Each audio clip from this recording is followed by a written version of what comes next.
Henry and the Cannons. It was the winter of 1775. The American Revolution had begun, and things weren't going well for the patriots of Boston, Massachusetts. The British Army held the city.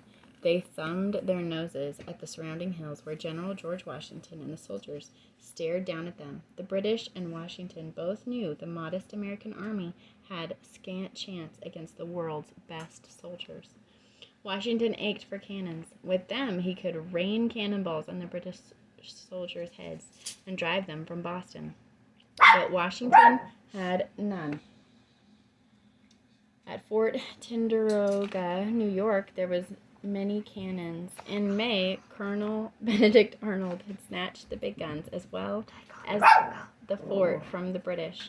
But 300 miles of lakes and rivers, hills and glades, and mountain forests separated Boston from Fort Ticonderoga.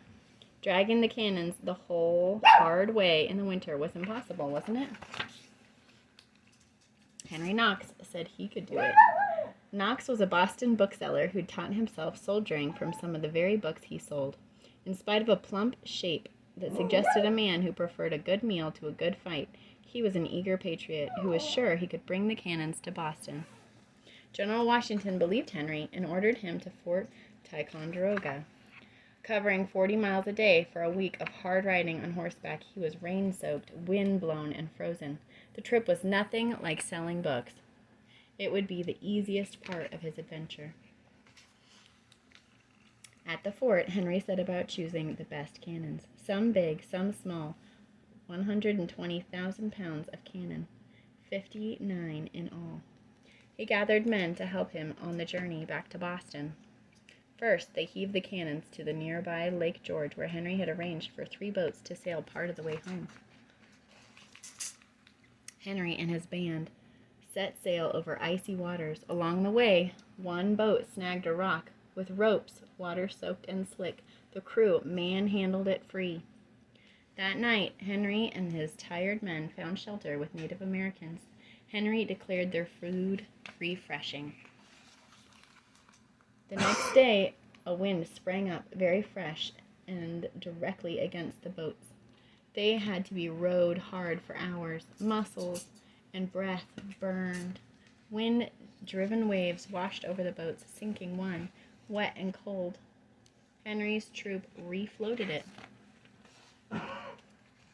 After 10 days and almost 40 miles on the water, they reached the end of the lake.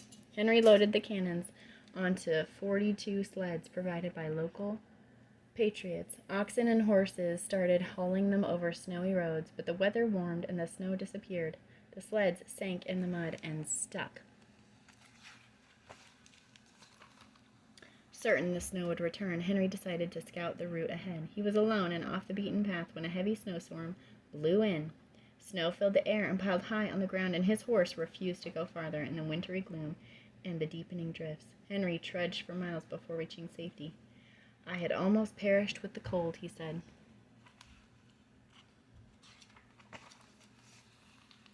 But the sleds could be moved again. The oxen and horses dragged them over frosty trails and across frozen rivers. At one crossing, some cannons crashed through the ice into the water. Henry refused to leave any cannon behind. Pulling and tugging, lifting and yanking, hauling and lugging, Henry's men rescued the drowned cannons.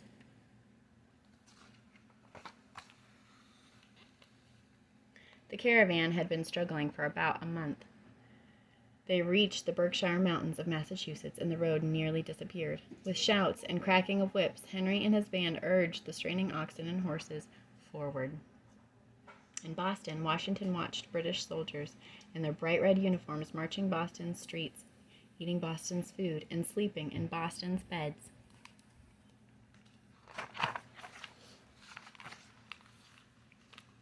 Using poles, ropes, and chains, Henry's men wrestled the cannons over the sheerest cliffs and down the steepest heights. Snow swam around their boots, and cold chilled their hands and faces, but no one quit.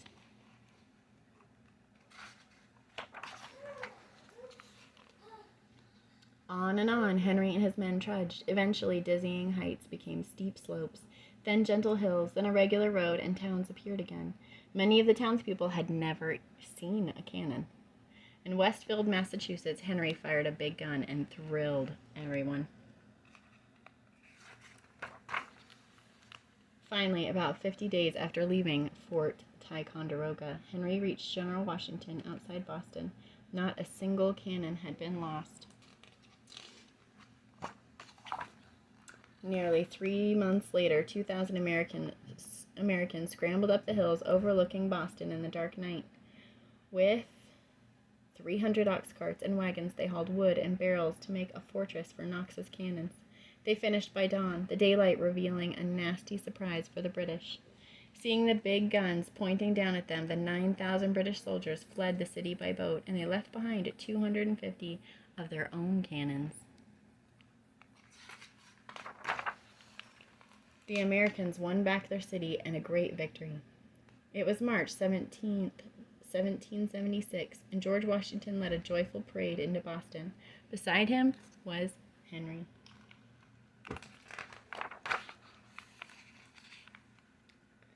And that's the end.